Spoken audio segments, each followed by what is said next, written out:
Now, on News Talk 105.9 WMAL. O'Connor and Company.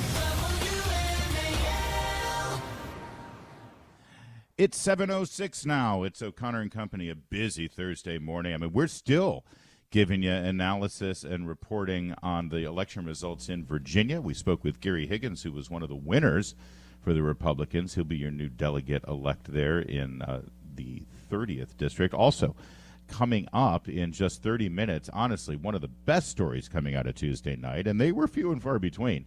The brand new Loudoun County Commonwealth's attorney, Bob Anderson, who is sending Buddha Bibarai packing, and we'll talk to him coming up in a bit. 8:35, we've got Senator Katie Britt with her new book. I'm Larry O'Connor alongside the effervescent Patrice Onwuka with a Thursday appearance from Patrice is always a gift. Good to be here, Larry.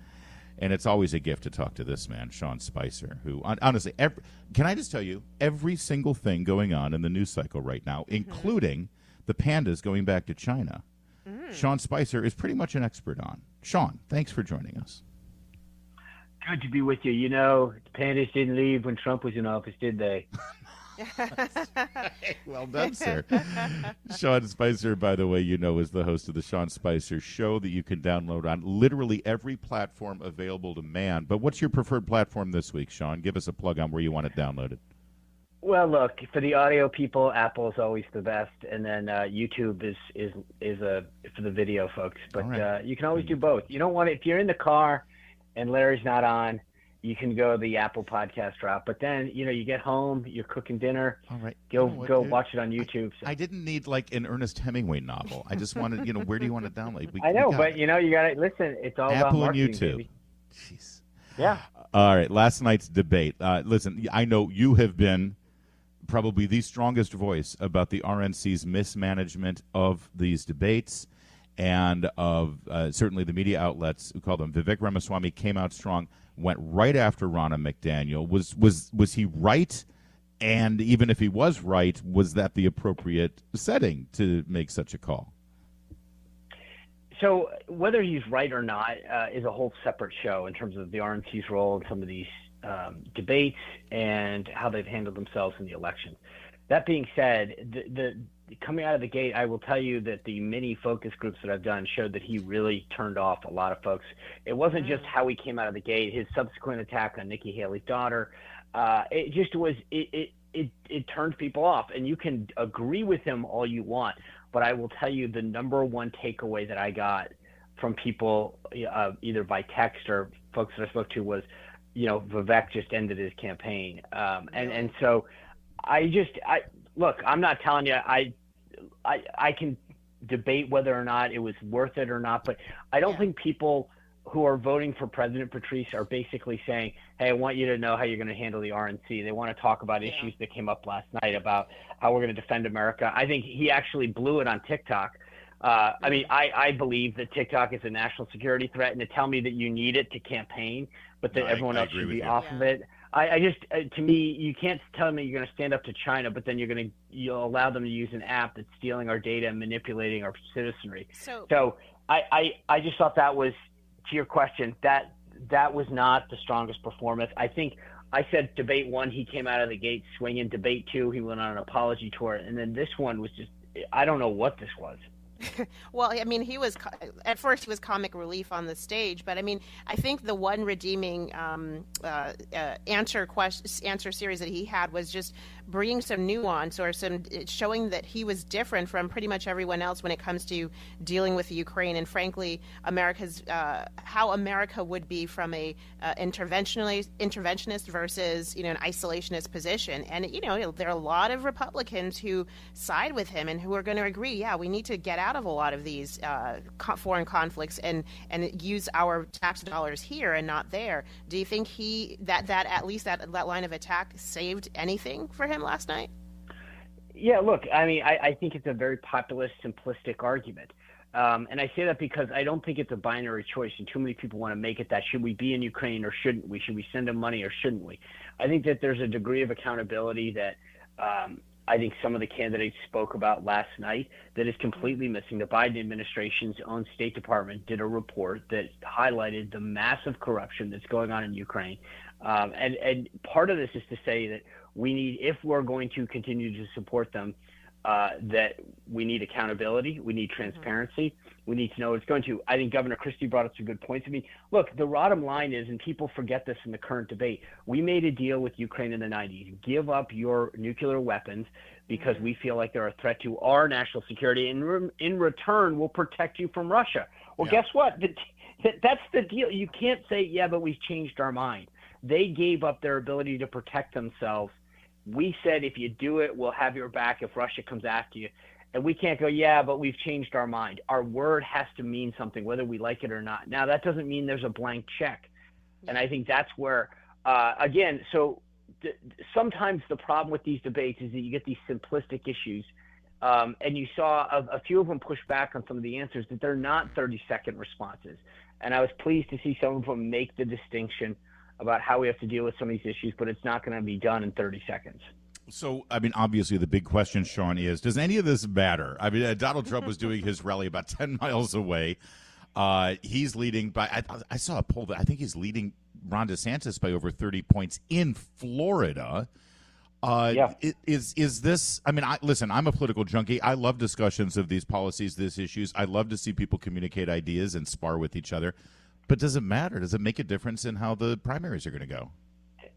So the only difference it's going to make is in Iowa, if any, meaning that, look, here's the deal. Right now, Tim Scott and Ron DeSantis have stuck their flag into Iowa. DeSantis just got endorsed by Kim Reynolds, the very popular governor of Iowa.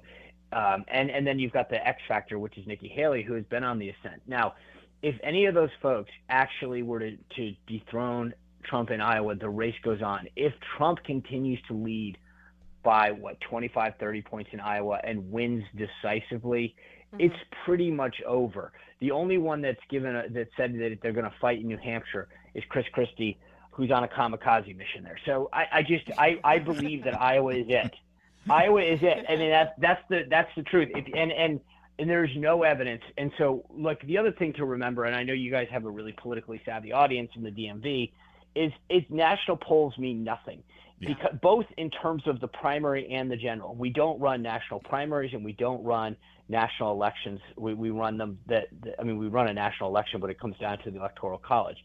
And so right now, when you look at the primary, understand that if these guys don't accumulate delegates early and they can't make a case that they'll be the nominee come convention time, they're done. You saw that was why Mike Pence dropped out the way he did. I mean, he was moving backwards in Iowa where he had planted his flag.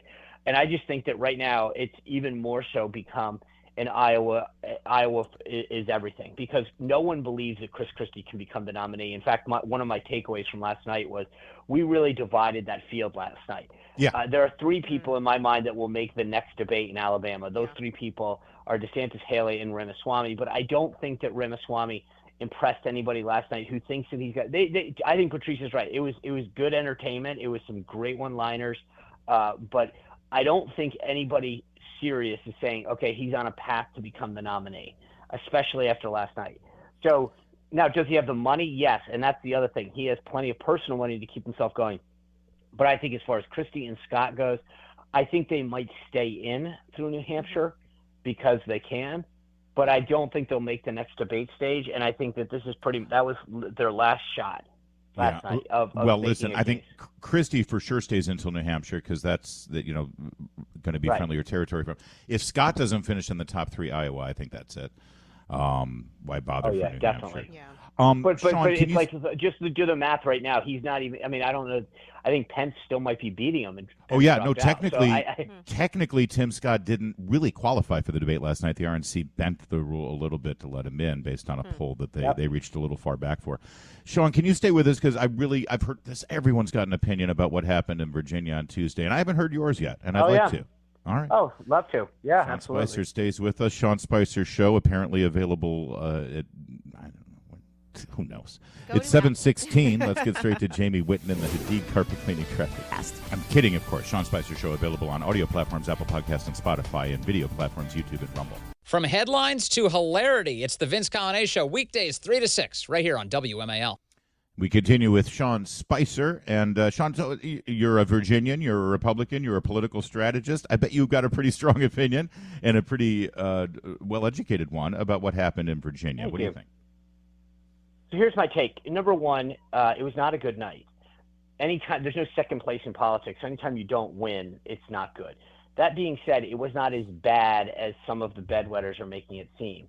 The Republicans needed 2 seats to pick up the state Senate. They picked up 1.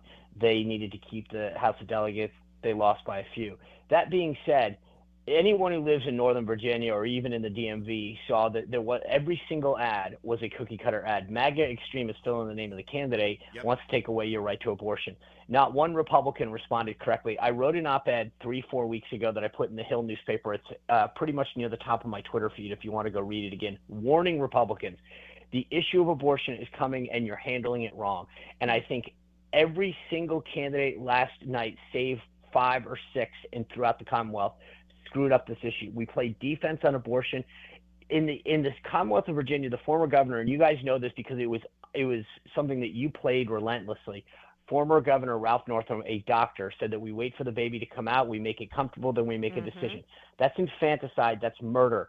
And yet not one Republican seriously went on offense. It was a massive mistake by the political class in Virginia to say, let's go on defense and talk about a 15-week ban.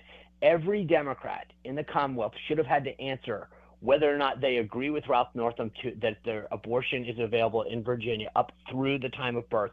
And very few did it. And that is, they blew it. They blew the issue, and it showed on the air. And until Republicans get the message that they need to be on offense, not defense on this issue, they will continue to lose.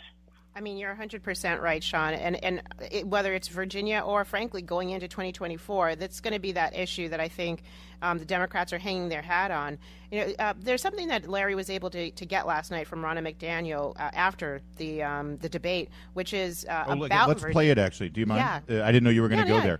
Yeah, let's go right to cut one. 16, Michael, if you don't mind. Cut 16. The RNC's not a state committee. We're a federal committee, right? Your candidates can take unlimited state dollars and your governor can take unlimited state dollars. And he actually said, we don't need you guys here. So I followed up and I said, let me just be clear. The RNC had no involvement in the Virginia elections, and that was at Governor Youngkin's request. And she said, yep, we were told months ago, we're fine. Yeah, exactly. So, Sean, what do you think of that? Because it seems like some of the other candidates we've had who won last night had on today said, wow, if we had known, that's not necessarily, we've heard this rumor, but that's not necessarily what we got on the ground. What do you make of it? Yeah. Well, I think there's 2 sides to this. Number one is, why would the governor and, frankly, anyone in Virginia, I mean, seriously, just stop for a second, take the RNC and political races out and say, hey, Larry, Patrice, would you like us to give you some money? Right. And you go, no, we're fine. Who the hell says that? I mean, just stop on the face. Take the issue away and be like, hello, would you like money? No, I'm fine. Good day, sir. That doesn't happen. Okay, so if that actually happened, then the governor himself should have to answer for it, because there is no governor, no politician, and no person in America that says when you're given a free lunch or given money that you go, no, I'm fine, sir. You have a good day and be well. It doesn't work that way. I've been in politics 30 years. If you offered me a nickel, I'd be like, hey, I'll drive to your house and get it. That's just, okay, so that's number one. Number two, on the flip side, the RNC has an obligation to win seats. And if they see something going on in Virginia and say, hey, I know you guys said no, but we can come in and help. Mm-hmm. We could send bodies. We could be knocking on doors. We could be doing get out the vote efforts. I mean, I was there for 6 years. We would go do anything to make sure that we got a win in the win column. As I said at the outset of this interview, there's no second place. So what were they doing on Election Day? I mean, that's my question. Yeah. What were you doing? Because Virginia's right there. You could have said, guys, take the day, go knock on doors, help pull people to the polls, vote, drive them to the polls, hand out sample ballots. We'll send some more money down for advertising. But frankly, even if Governor Youngkin said no, their obligation is to win races. And the idea that they're saying, yeah, we sent nothing. So there needs to be a little bit of an airing of the grievances, and especially as it's Festivus time, that we can sit down and say, who screwed this up? Because as far as I'm concerned, both sides are wrong. Sean Spicer Thank Show, you, available Sean. for download, audio and video, everywhere you get your stuff. And one last thing, Meredith is really angry at you because I am now officially just obsessively hooked on Yacht Rock. It's all I listen to now, Well, and it is you're your fault. welcome. Oh, and no, that's a gift. Early Christmas, my friend. Oh my Thank goodness. you. You're welcome. Yeah, now Oh, I my want to know what goodness. you're going to get me. Now you can get me something. Oh, I Oh, got my something goodness. for you. Happy well, you're not a veteran. You're still in the reserves, right? Oh, wow. Oh, I guess that time on active duty didn't. But thanks. I'll take my DD-14 and just stop. but if you're it's still in okay. the I reserve, no, stop it. If you're not, if No, you're in the I- reserves, you're not technically a veteran yet, are you? No, you know, when you get your DD-214 and get off active duty, you become a veteran. I can still serve, Larry. But it's okay. I appreciate you just negating all of it. Happy Happy Veterans Veterans Day, Day, Sean. Have a good Thursday, Larry. That's you can enjoy Thursday. But tomorrow I'll just sit back and take my 10% discount at the get a bloomin' onion at the Olive Garden or whatever. You know, it was going so well. Why do I open myself up to this abuse? How about a little something from maybe a little discount from the Hadid Carpet Cleaning Center or something just to say thank you. I'm fine. But We'll since take you care brought of your it up- doormat. All right. I'm your Since you doormat. brought it up. Sean Spicer. It's 7:24. Happy Veterans Day, sir.